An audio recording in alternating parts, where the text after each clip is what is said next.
Olá, meus amigos. Boa noite para nós. Nos encontramos em mais um dia de estudos aqui na Rede Amiga. Mas eu agora que consegui chegar da Casa Espírita. E aí eu queria saber de vocês se vocês estão me vendo e se vocês estão me ouvindo. Acho que sim, né? Eu acabei de ver que eu apareci aqui no meu YouTube. Ô, meus amigos, perdão pela demora. Como eu disse para vocês, as atividades da nossa casa espírita acontecem também na segunda, e é dia da nossa reunião mediúnica. Nós fizemos algumas mudanças no grupo, o que tem pedido que eu fique um pouco mais tempo na instituição para ouvir os médiuns, orientar alguma coisa. Então, por isso a gente se atrasa um pouquinho. Mas eu tenho certeza que o coração de vocês é bom, e pelo coração ser bom, vocês haverão de me perdoar, não é? Hoje nós estamos na terceira parte do nosso estudo a respeito de Deus. Eu pensei que fossem ser só 3 partes. Eu vou ser muito sincero com vocês. Não imaginei que a gente fosse ter mais estudos sobre isso. Só que eu estou vendo que eu estava errado. Eu estou vendo que eu estava errado por alguns motivos. Primeiro, porque o conteúdo é vasto. O conteúdo é amplo. E o Denis aborda isso com muita propriedade. Segundo, porque eu percebo que isso tem despertado o interesse de vocês.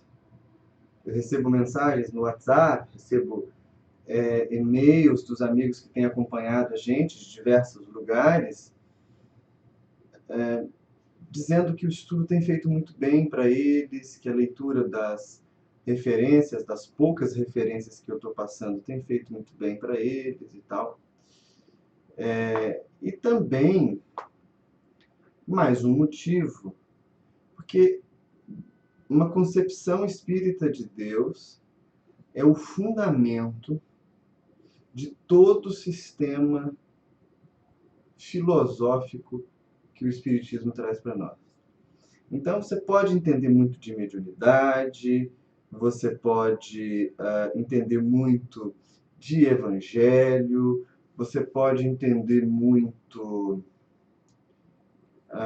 de organização de casa espírita, mas o veio principal da filosofia espírita está numa nova concepção de Deus.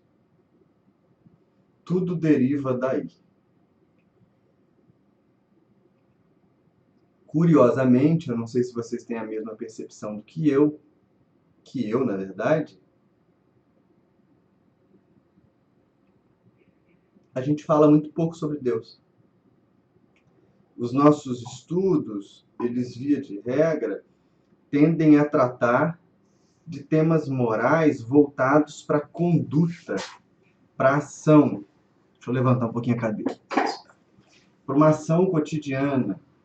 Mas eles não tratam do problema da concepção de mundo.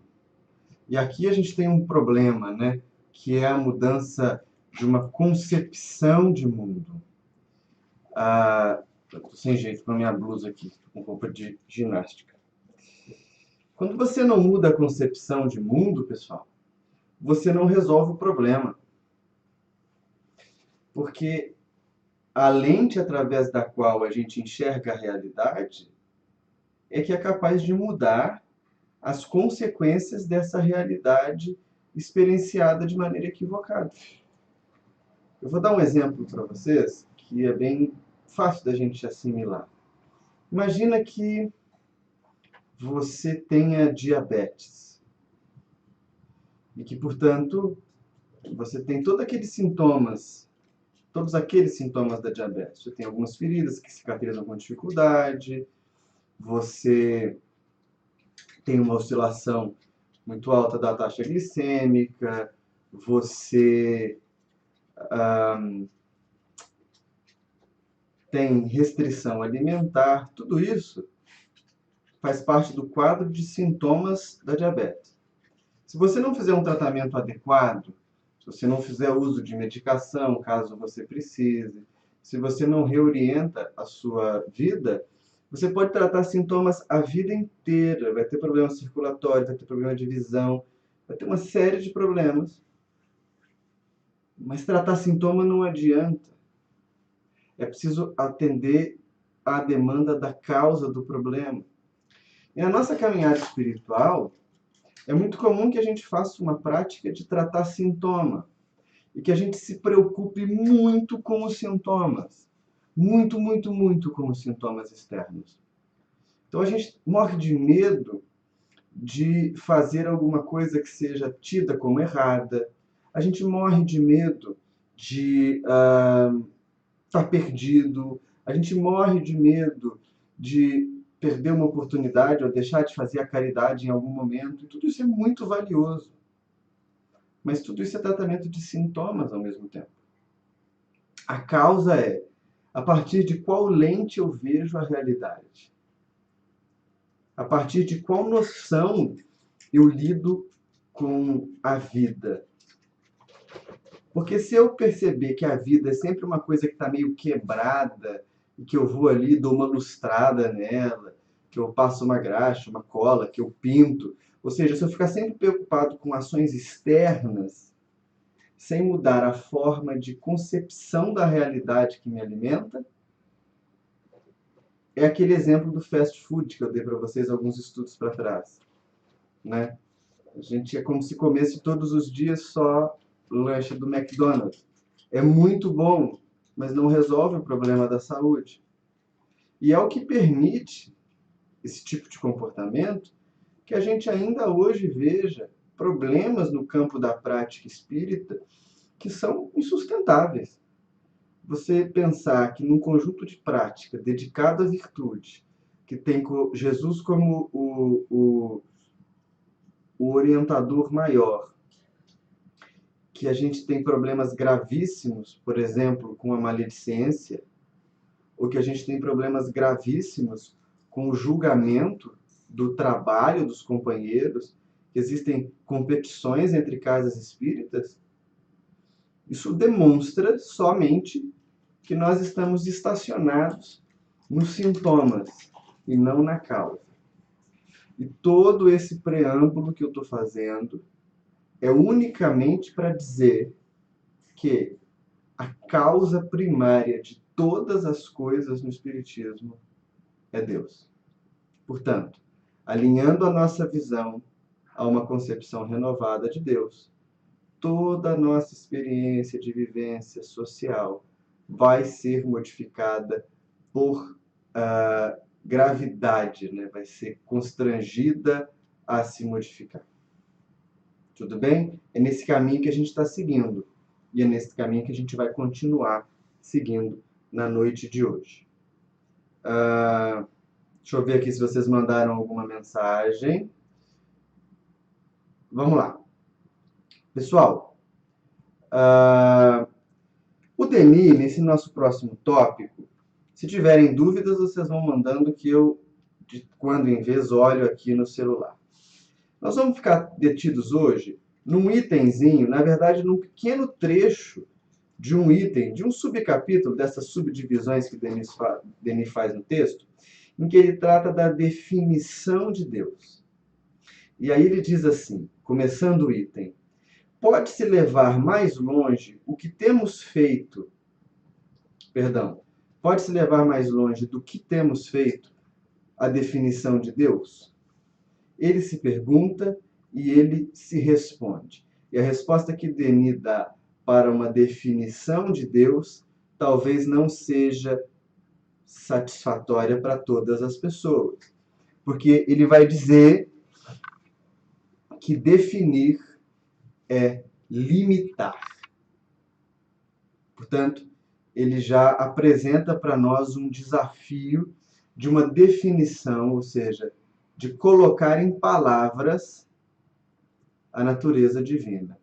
E não é de se estranhar, porque a natureza divina ela é insondável, ela é infinita, ela é incognoscível, ela foge à nossa capacidade racional. Então, por mais que a gente coloque em palavras qualquer definição da divindade, essa definição sempre vai ser, por princípio e por lógica, a definição de uma faceta da divindade. Por isso, definir é limitar. Se a gente precisa definir Deus, nós vamos encontrar definições, mas mesmo aquela que Kardec apresenta para nós no Livro dos Espíritos, ela ainda é, de certa maneira, limitada. Deus é muito maior do que a inteligência suprema e a causa primária de todas as coisas.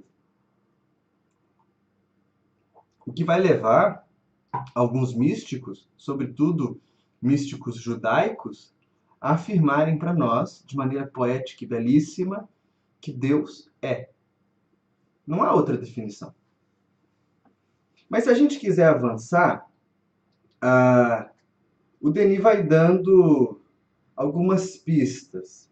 E aí, relembrando, Kardec ele diz para nós assim: podemos resumir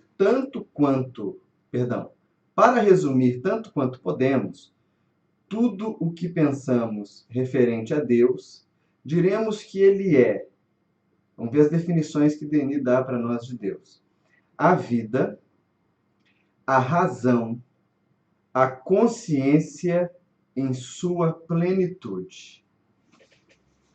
Olha que definição robusta, pessoal. Ele vai continuar e nós vamos continuar em seguida também. Mas para começar, ele não diz que Deus é uma vida. Diz que Deus é a própria vida. Se Deus é a própria vida, ele é aquilo que está presente em todo ser que vive. Todo lugar onde há vida, essa vida se move em Deus. Chega a ser bonito, né? É emocionante pensar nisso. A vida é algo que não tem fronteiras. Nós estabelecemos fronteiras. Nós criamos limitações. Por exemplo, né? Nós gostamos muito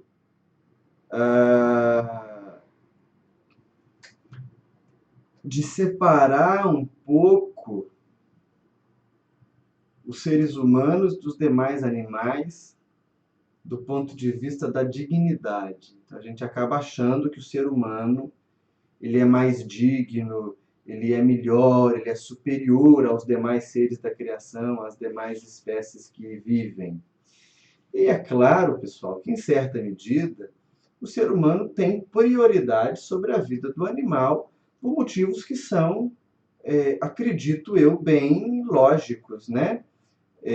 O ser humano ele tem uma capacidade racional, uma capacidade de modificação do meio. O ser humano tem uma mente, um psiquismo muito mais complexo do que o psiquismo de um animal. Mas nós estamos dizendo dessa escolha num caso em que não exista outra possibilidade.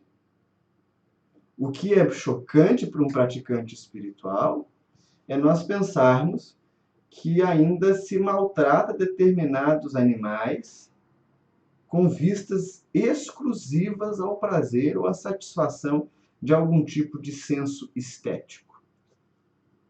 Ora, se Deus é vida, ele está presente em todas as coisas. Eu não sou vegetariano nem vegano, já fui algumas vezes, não tenho uma opinião definida sobre isso. Tenho um problema que é bem prático quanto à situação da carne. Como eu viajo muito para fazer palestras, às vezes eu chego numa casa lá no interior e a pessoa fez para mim um frango, fez para mim uma carne saborosa, E eu dizia, me perdoe, eu não como carne e tal. E eu vi que a senhorinha só tinha aquilo para me oferecer, eu comecei a me sentir mal, né? Então voltei a comer carne. Agora, é muito interessante pensar como que a gente sente, ou algumas pessoas sentem, prazer em matar alguns animais.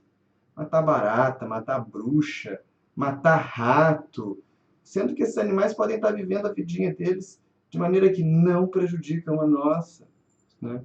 Então, desenvolver uma perspectiva de reverência pela vida, que é inclusive uma estrutura de pensamento filosófico que foi sustentado ah, pelo Albert Schweitzer, que foi um Nobel da Paz, um médico que foi para a África, para o Gabão, cuidar de pessoas num estado de muito sofrimento.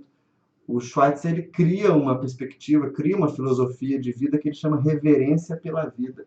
Tudo que é vivo merece respeito. E esse é o fundamento da prática espiritual. Esse é o fundamento da prática espiritual. Então, quando a gente se depara com alguém que verdadeiramente traz espiritualidade em si, essa pessoa é muito conscienciosa com a preservação da vida ao seu redor. Ele é generoso com animais, com plantas, né? Ele tem uma preocupação global interessante. E isso é sinônimo de que ele reconhece essa vida em toda parte, né? Tem uma história muito engraçada. A gente não sabe se é lenda ou se é história. A gente ouve ela sobre o Chico, mas se fala tanto sobre o Chico, né? Então diz que certa vez o Chico estava psicografando em Pedro Leopoldo junto com o Valdo Vieira. Não me lembro se em Pedro Leopoldo ou em Uberaba. Enfim, vejam que tem todo o perfil de lenda, né? E havia um besouro que voava em torno deles. O besouro caía sobre a mesa, o Valdo pegava o besouro e tacava longe, o besouro batia na parede. Daí a pouco o besouro voava de novo, voltava para perto do Chico e do Valdo. O Valdo passava a mão no besouro e paf, na parede outra vez. Ele fez isso algumas vezes, até que o besouro parou pertinho do Chico. O Chico parou de psicografar, pegou o besouro, foi até a janela, teria dito assim: meu filho, vai, porque se o Valdo não te matou até agora, você deve ter uma missão para cumprir nesse mundo. E esse cuidado com a natureza é o reconhecimento da vida. A outra história do Chico também, que é bem inusitada, que é a história das formigas, né? Que ele resolve pedir as formigas para saírem da roseira ao invés de matar as formigas. Esse comportamento é um comportamento muito nobre, é um comportamento muito elevado. Aí você pode dizer assim, Agnes, nada, não há nenhum problema, são formigas. Você matar a formiga não vai te gerar nenhum transtorno. Ora, do ponto de vista concreto, prático da vida, não vai. Agora, quando a gente começa a perceber que tudo que é vivo se encaminha para Deus, e mais que todos os seres inferiores da criação, em certa medida, aprendem conosco o caminho a percorrer para se elevar, é melhor que a gente preserve a vida. Se você não tiver tempo de ir na casa espírita, se você não tiver prática, se você não tiver, se você não for nem religioso, mas se for reverente pela vida, isso faz de você um grande praticante espiritual que merece atenção, né? Mostra que você está na trilha. E é o que o Denis está apontando para nós aqui. Kátia, eu vi sua pergunta, mas eu vou seguir um pouco mais e daqui a pouco eu volto para responder. Tá bom? Denis continua então. Além de vida, Deus é razão. O que vai mostrar que a nossa razão sempre é uma versão menor da grande razão divina, do pensamento divino. E que, portanto, não há por que pensar que algum filósofo ou que algum cientista seria capaz de provar que Deus não existe. Porque o que a pessoa pode conseguir, e isso eles conseguem mesmo, é mostrar que as nossas concepções de Deus são concepções que estão ultrapassadas. São concepções limitantes e limitadoras, né? ou melhor, limitantes e limitadas da divindade. E aí esses demolidores, como a gente falou do Nietzsche, como a gente falou do Freud, como a gente falou do Marx, como a gente falou do Darwin, esses homens, eles são grandes demolidores de uma visão obtusa de Deus. Mas nós não devemos temer esses pensamentos e esses pensadores. Na verdade, pelo contrário, não é? É importante que a gente ouça o que essas pessoas têm a dizer, porque Denis é um exemplo muito claro disso. Ele dialogou com todos os pensadores da sua época. E de uma forma muito segura, demonstrando que não há nenhum problema na perspectiva espírita de lidar com o pensamento de uma época. Muito pelo contrário, né? Se houver de fato um pensamento que dê cabo de desestruturar a lógica filosófica do espiritismo, é melhor que a gente vá seguir o pensamento e abandone o espiritismo, do ponto de vista do objetivo da prática, né? Então, Deus é razão e isso é o que permite que a gente se torne indivíduos mais amadurecidos, ampliados, complexos, como Deus o é, né? Denis ainda diz que Deus é consciência em sua plenitude. E aqui é interessante, né? É como se Deus fosse a consciência do próprio universo. Em todo lugar que há alguma coisa, Deus é presente e mais, Deus é consciente. Porque aqui está uma questão diferente. A gente está aqui, alguns de vocês talvez estejam deitados, outros estejam sentados. Eu estou aqui sentado, de perna cruzada, fazendo estudo. Se tiver uma formiga talvez subindo no meu pé, eu não vou sentir, né? Pode ser que eu esteja tão concentrado aqui falando com vocês que minha consciência focada não perceba o pé. Eu posso permanecer muito tempo de perna cruzada e isso me gerar um incômodo, me causar um desconforto. E eu não perceber, só perceber depois porque minha consciência estava focada. Deus é consciente totalmente em cada pequeno recanto da criação. É isso que faz com que não exista, meus amigos, nenhuma região criada, mesmo nas zonas de mais profundo sofrimento espiritual, em que Deus não seja presente e mais, em que uma oração não seja escutada, caso seja uma oração sincera. Essa presença do Criador em meio a tudo é o que faz com que não exista oração sem resposta. Não exista lugar no universo em que a gente possa se esconder de Deus. Esse, inclusive, é o mote daquela lenda, daquela história, daquele conto que tem no Antigo Testamento, que é a história de Jonas e a baleia, se lembra? Qual que é a grande piada da história? Vocês se lembram que Jonas tenta fugir de Deus? Aí ele vai para um barco, e aí eles resolvem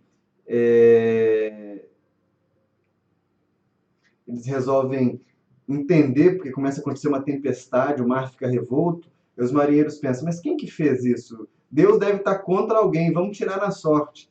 Aí quem perde é o Jonas, aí Jonas é jogado no mar, o peixe o engole, em toda uma história. E o que é mais insólito? O Jonas tenta fugir de Deus, e o texto está o tempo inteiro dizendo, olha, é impossível fugir de Deus. É impossível se afastar da presença de Deus.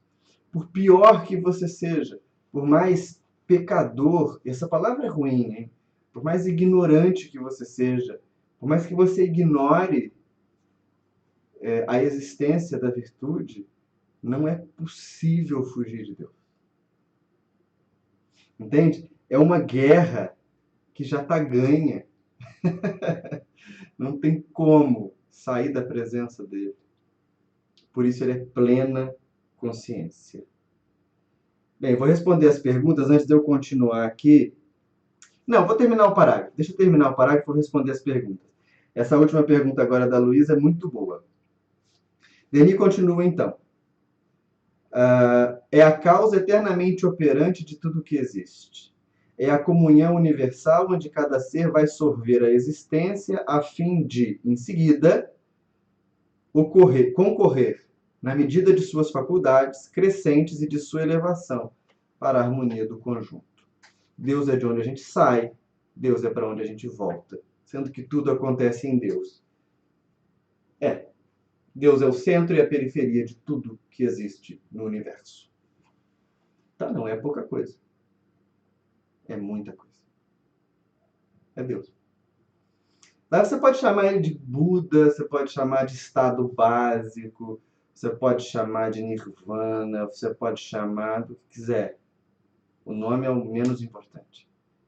O que é mais importante é saber que esse estado de completa percepção da realidade é que é Deus. Deixa eu responder duas perguntas que chegaram aqui para mim. A primeira da Kátia, eu não sei se tem muito a ver, mas vamos tentar, Kátia. Vinícius, como fazer para encontrar a causa de uma enfermidade no caso de pessoas que não têm acesso a centros e médicos materialistas? Não entendi sua pergunta, Kátia.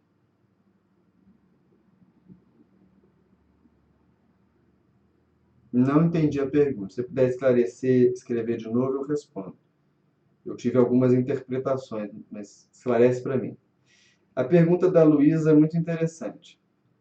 Por que passamos por aridez espiritual?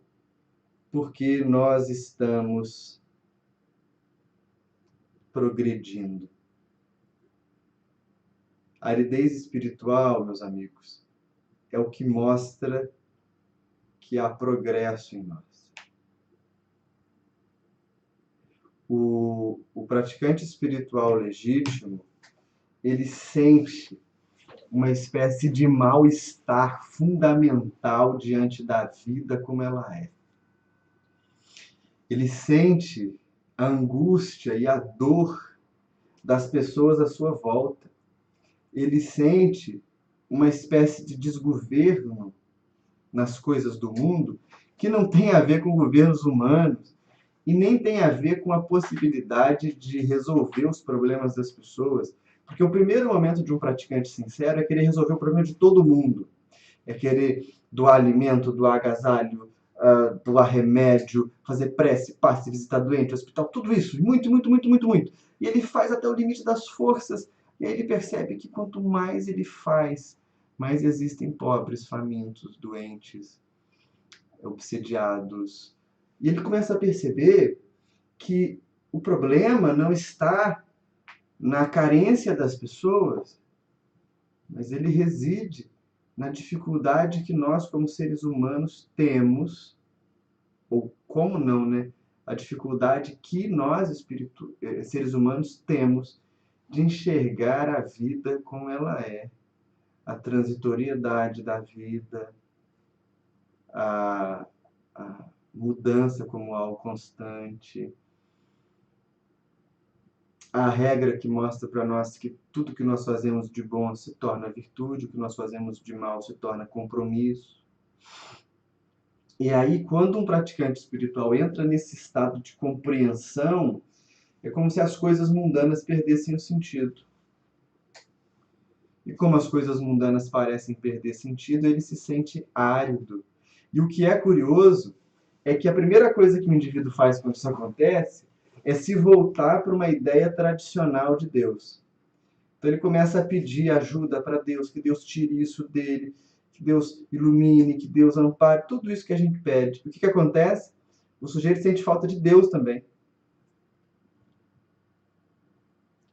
Porque nesse momento da prática, ele está diante de uma outra perspectiva de compreensão da divindade. São João da Cruz, ou João da Cruz, escreveu muito sobre isso. Ele criou uma expressão para definir essa aridez espiritual, que é noite escura, ou noite escura da alma. Há um livro do João da Cruz chamado Noite Escura. A leitura é muito indicada. Ela trata exatamente desses estágios em que a alma se sente só. Não é um livro espírita, é um livro que está ligado à mística católica, mas vale a leitura. Noite Escura da Alma. Eu dei a resposta mais complicada, né, gente? Talvez essa aridez espiritual possa ser só resultado de uma frustração, ou porque você não comeu doce, ou porque, sei lá, você está insatisfeito com alguma coisa. Mas se ela não é uma frustração que encontra consolo, uma aridez que encontra consolo, bem-vindo. Esse é o espaço onde a prática espiritual acontece de verdade. E não se iludam, todos os praticantes genuínos sentem constantemente uma profunda aridez espiritual. Há relatos de Chico em que ele dizia: não há um dia só da minha vida que eu não chore. Isso é um indicativo, não de que a vida é uma desgraça, mas é porque a gente começa a se compadecer do sofrimento das pessoas. Mas não é se compadecer no sentido de deixa eu ver quanto eu tenho de dinheiro para somar para elas. A gente se compadece intimamente, profundamente. Vamos ver as outras perguntas. Uhum.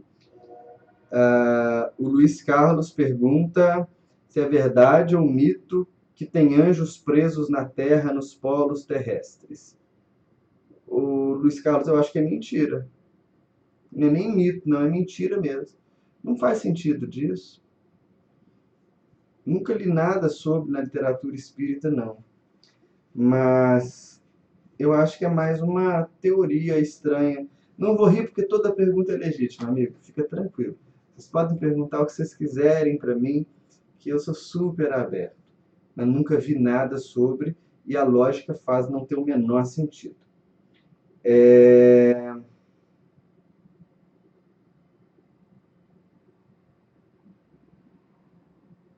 Ah, entendi a pergunta da Kátia agora. A pessoa toma remédio e tal, mas a doença não passa, e não encontra causa.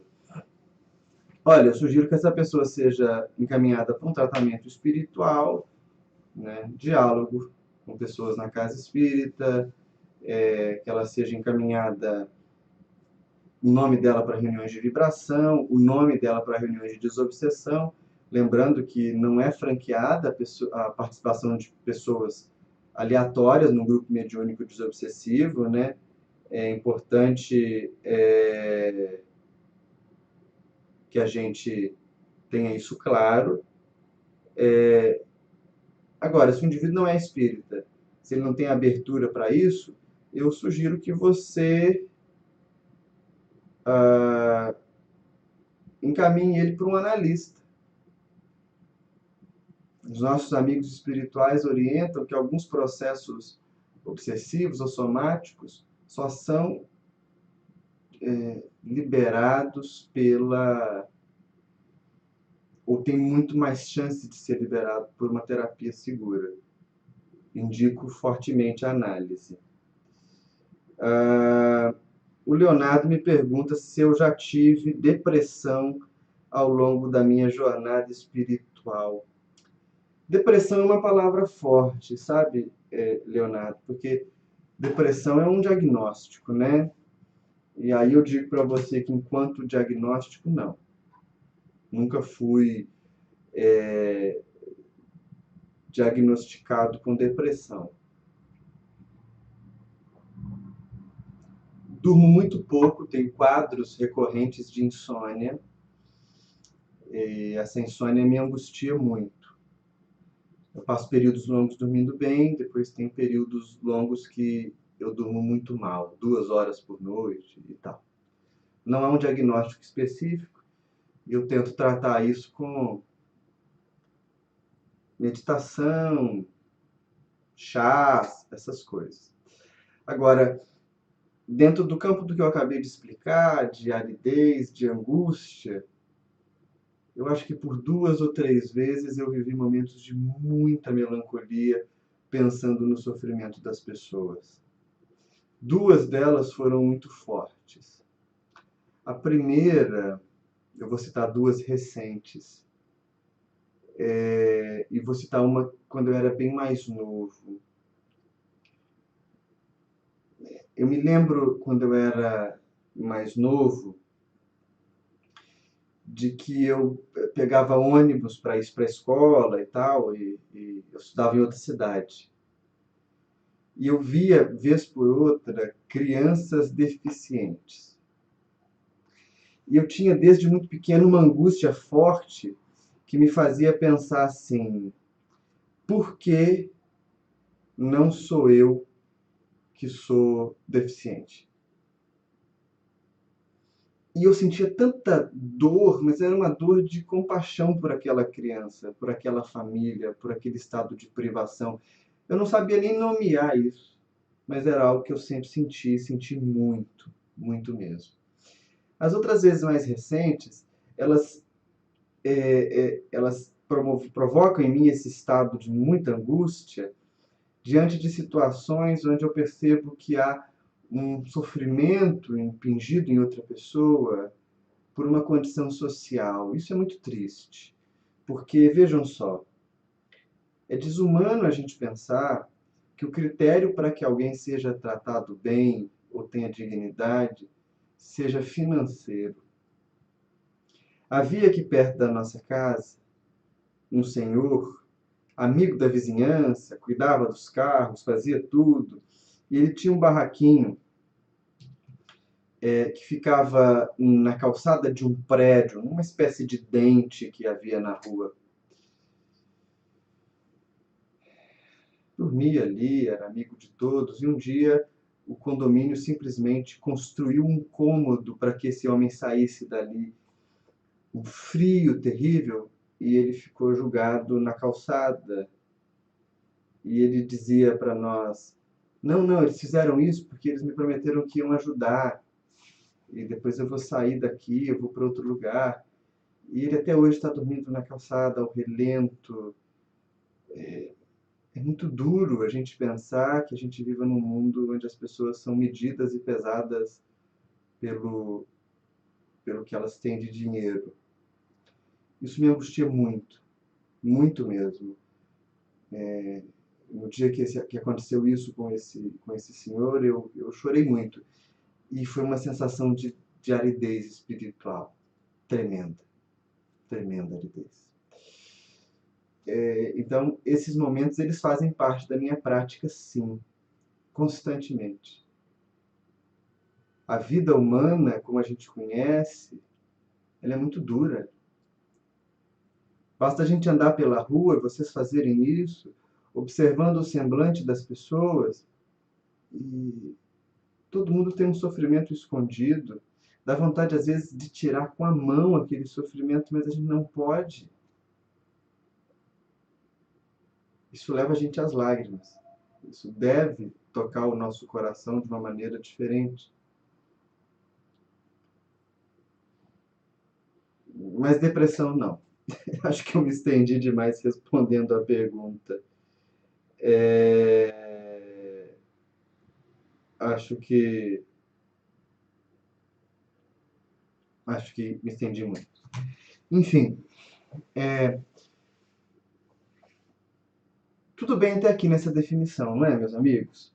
Agora, Denis, ele vai apresentar, e é onde a gente vai fazer a última parte do nosso estudo, uma leitura tão maravilhosa a respeito das definições que temos de Deus, a respeito da forma como as religiões veem Deus, a respeito até mesmo das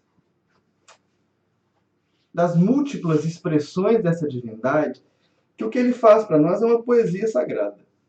Não tem outra definição. Não tem outra definição. Deixa eu voltar aqui só para responder o Leonardo de novo, que eu acho importante. Leonardo, converse com os amigos, converse com quem está perto de você, abra o coração. Essa angústia, ela não deve gerar somatização, que o quadro da somatização, ele é um quadro limitador, né? Impede você de viver, impede nós de viver, né? Essa angústia, ela se transforma na prática espiritual num sentimento de abertura. Não sei se eu vou conseguir explicar. Eu não sei se eu vou conseguir explicar, mas a angústia, ela gera na alma abertura, porque a angústia do outro é sua. Mas não é sua para que você chore com ele.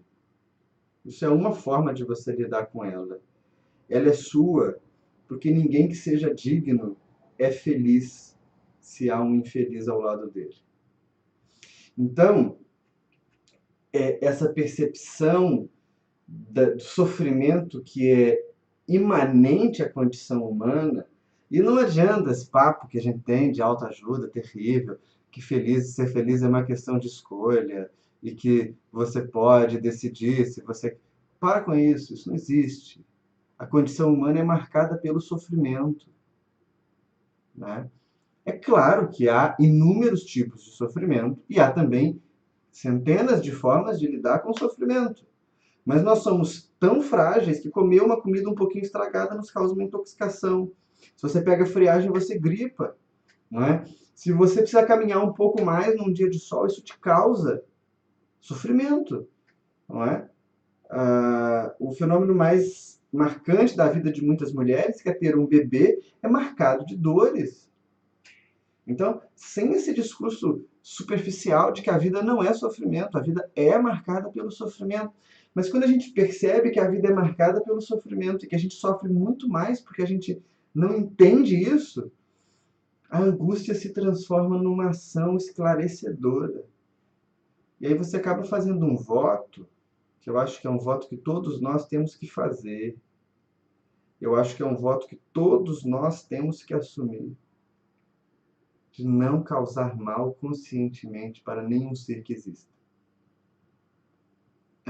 É difícil demais fazer um voto, se não for esse de não causar mal para nenhum ser, que a gente possa fazer um voto, um compromisso de tornar a vida das pessoas mais leves, no tiquinho que a gente puder. E de, no máximo que for possível, encontrar a saída do labirinto. Para que a gente tire mais gente do labirinto. Tá? Então, a angústia da prática espiritual, ela se transforma em virtude. Virtude.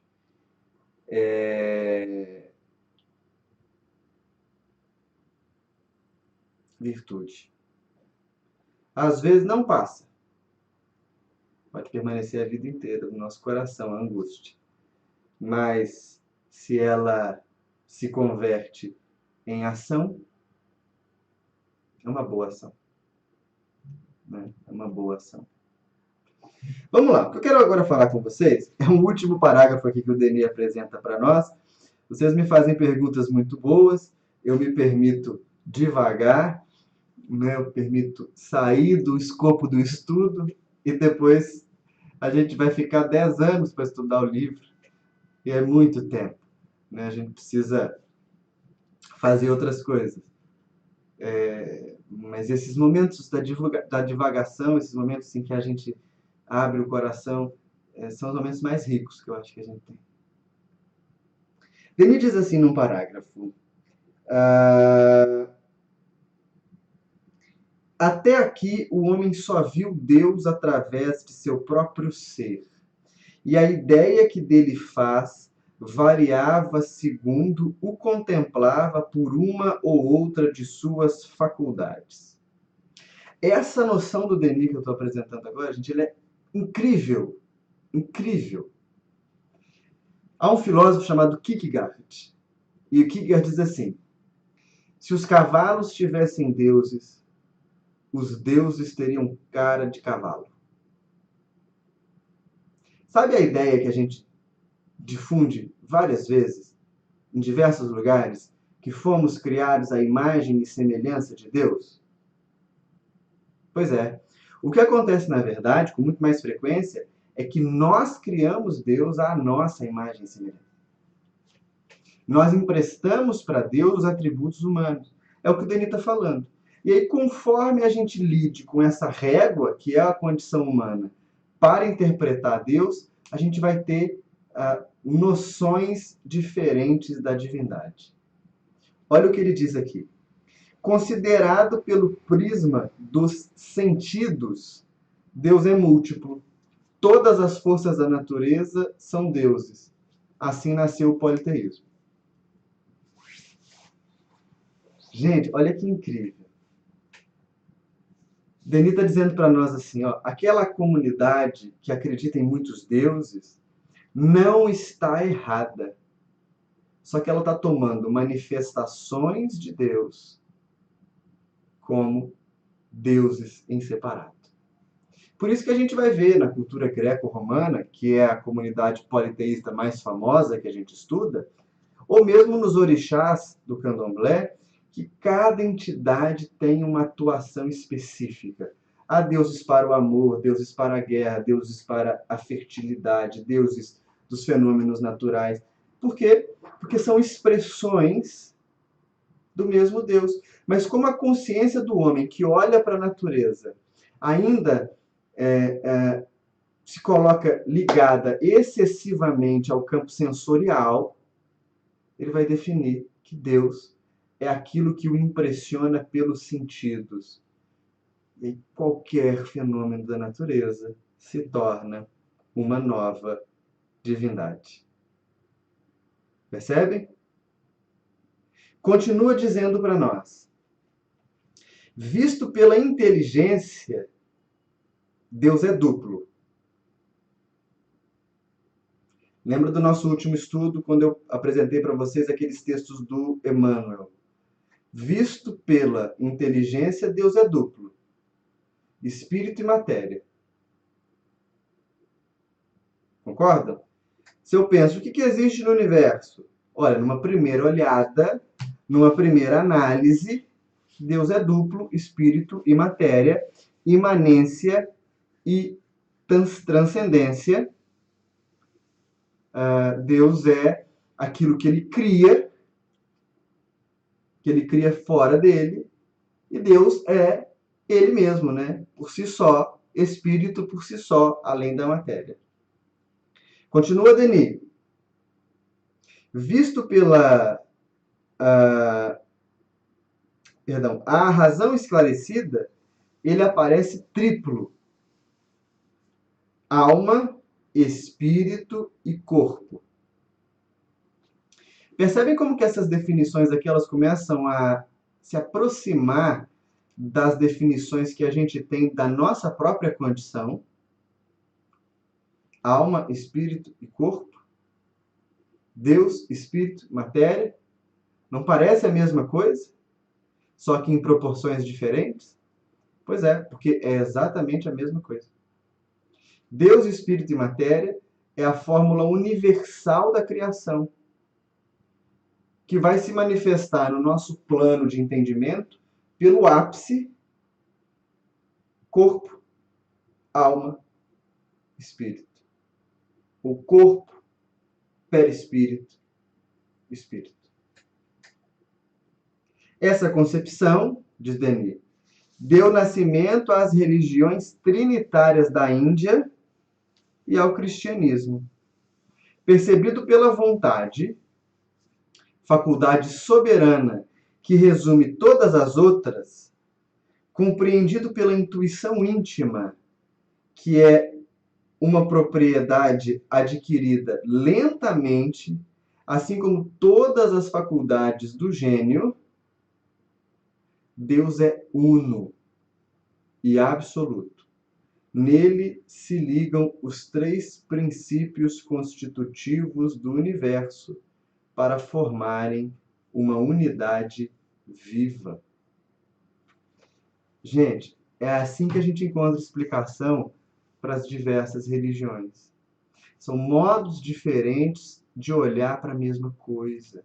E mais, quando a gente observa a tríade universal, segundo o Espiritismo, Deus, Espírito e Matéria, ela está colocada num momento do processo de discernimento nosso.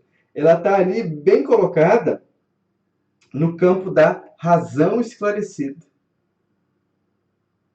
Ainda está no campo teórico. E o que o Denis fala para nós é preciso dar um passo. Ele já começa esse passo, né? Na verdade, ele vai teorizar sobre isso e vai explicar isso a vida inteira. Depois da morte, problema do ser, destino e da dor, no grande enigma. Em todos esses livros, ele está falando a mesma coisa. Que é quando a gente começa a contemplar a vida ou a contemplar Deus através dos olhos ou dos olhares da vontade,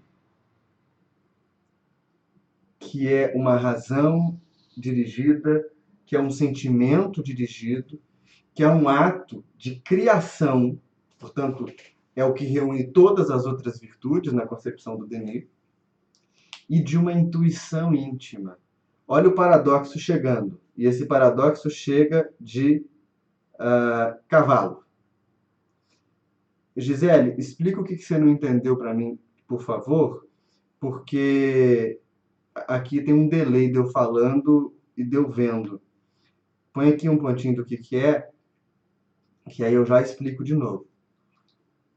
Olha o paradoxo. Como que a gente faz para ter uma concepção verdadeira, ou mais adiantada, ou mais profunda de Deus?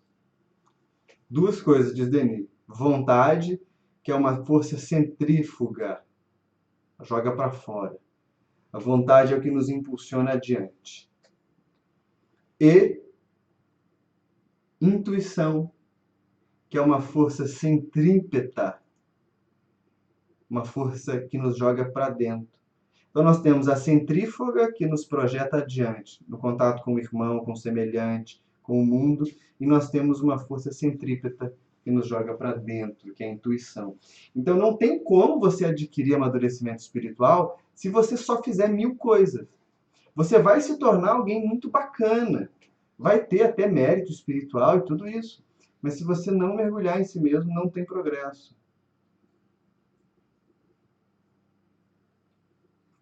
E aí o que é difícil? O difícil é que a gente consegue prescrever receita para atividade exterior. Uma vez por semana você vai visitar o hospital, uma vez por semana você vai ao asilo, uma vez por semana você vai na obra assistencial da casa espírita, ótimo. Agora, qual que é a receita para a intuição íntima? Qual que é a receita para fazer esse movimento aqui que o Denis está falando, né? Para adquirir lentamente essas faculdades do ser que tem conhecimento, que ele chama aqui de espírito de gênio. Não é o gênio da matemática, não. É gênio de personalidade forte, é o gênio de presença. Como é que faz para desenvolver isso? Qual que é a receita que se prescreve para mergulhar em si mesmo? Aí já penso vocês escrevendo para mim aqui. Autoconhecimento. Qual que é a receita do autoconhecimento? Qual que é a receita para fazer? Não se aprende isso com livros. Não se aprende isso com palestras. Isso se aprende convivendo com pessoas que são um pouquinho mais amadurecidas do que a gente. Eu tenho consciência de que talvez um espírita muito ortodoxo que escute o que eu estou falando não fique confortável, porque vocês repararam que eu dou muito valor para a figura de indivíduos mais amadurecidos que a gente. Porque é assim que se aprendeu espiritualidade por milênios. Vocês têm dimensão que não há nem 1000 anos que a gente tem a prensa de Gutenberg, né, que a gente tem possibilidade de imprimir livros. Vocês têm noção que há 200 anos, né, há 200 anos, nós tínhamos uma maioria bem projetada da população brasileira que era constituída por escravos e por mestiços e que não sabiam ler. ou que liam funcionalmente, nome, assinatura, o preço na venda. Talvez os pais de vocês fossem assim. Talvez até alguns de vocês tenham extrema dificuldade de leitura. Como é que eu posso acreditar e como é que eu posso defender que é o livro que vai ser a fonte de iluminação para todos os seres? Não é. Livros são frios, corações são quentes. Então, essa busca para a compreensão do divino, ela passa por uma atitude externa que se dá na rotina da tarefa espiritual e por uma atitude interna que se dá dentro de si e no contato com alguém mais amadurecido. Há um mestre budista que faleceu há pouco tempo, chamado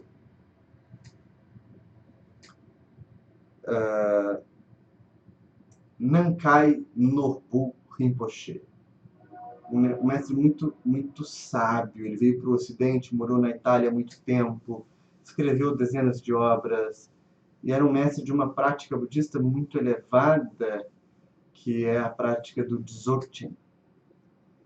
E não tenho porquê, nem tenho como falar muito mais do Dzogchen agora. E há uma instrução do Nankai Norbu que sintetiza esse movimento de ação e de introspecção, que é a síntese, eu acho, de toda a prática espiritual. E que a gente pode levar ela a efeito em qualquer lugar, na casa espírita, em casa, no trabalho, nos relacionamentos. O Nankai Norbu dizia que a iluminação era uma questão de estar presente e lidar com as consequências. O que é estar presente? É agir. O que é lidar com as consequências? É olhar para dentro. Cada ação, por menor que seja, por pequena que seja que a gente faz, às vezes gera consequências enormes no nosso mundo íntimo. Às vezes mexe com o que está dentro de nós. Isso é olhar para nós mesmos. Aí começa o processo da nossa tomada de consciência. Portanto, isso é uma coisa isso é uma coisa que é importante ser dita. Estar presente e lidar com as consequências.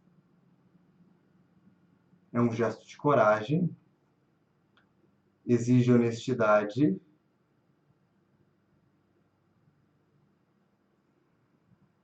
é difícil romper com as máscaras que a gente constrói. Porque as máscaras são muito funcionais. Né? As máscaras abrem portas. E se você tira as máscaras, vão achar que você é um maluco. Que, como diz por aqui, morde cachorro na rua. Mas essa é a raiz da prática.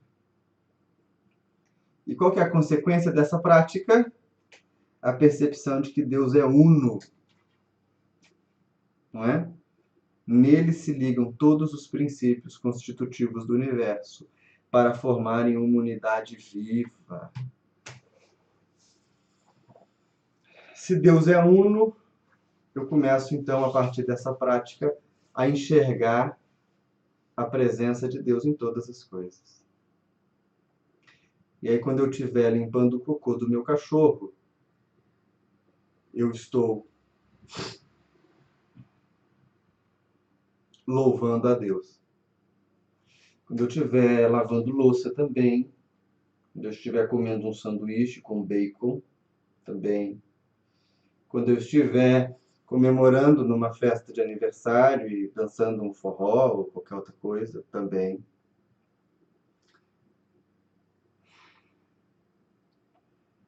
É muito diferente, não é?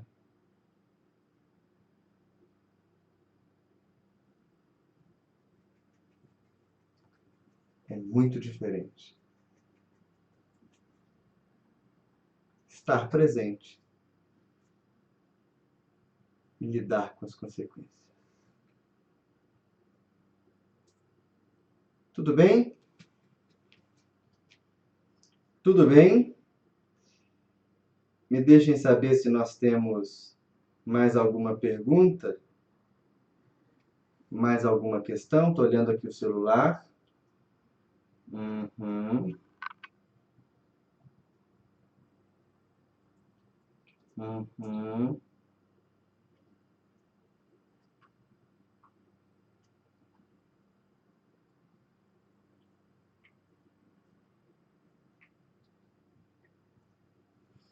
Muito bem, meus amigos. Se nós não temos perguntas, eu lhes agradeço a presença e a companhia ao longo dessa 1 hora de estudos, né? É sempre muito bom estar com vocês. Eu prometo que depois que a gente sair do capítulo sobre Deus, as maluquices diminuem e a gente vai ficar bem tranquilo. E se por acaso vocês acharem que realmente está muito complicado, que está cansativo, ou qualquer coisa que o valha, vocês me avisem, tá? Vocês me falem que a gente muda. Eu tentei mandar o, é, o meu e-mail aqui, ele não foi. Deixa eu tentar de novo. Esse aí, pessoal, é meu e-mail. Se vocês tiverem alguma dúvida, se vocês quiserem fazer algum comentário, se vocês acharem que existe algum problema, quiserem fazer um protesto, mandem no e-mail para mim, tá? E a gente vai conversando. Eu respondo a todos. Se eu não te respondi, pode ser porque eu recebo muitos e-mails e às vezes eu esqueci. Então me lembra que eu vou responder sim, tá bom? Então, meus amigos, um beijo grande para vocês, que vocês tenham uma semana fecunda de oportunidades de presença e de consequências da presença, que vocês tenham saúde e discernimento e que nos momentos de oração de vocês se lembrem também desse amigo daqui, tá bom? Um beijo grande no coração de cada um e até semana que vem, se Deus quiser.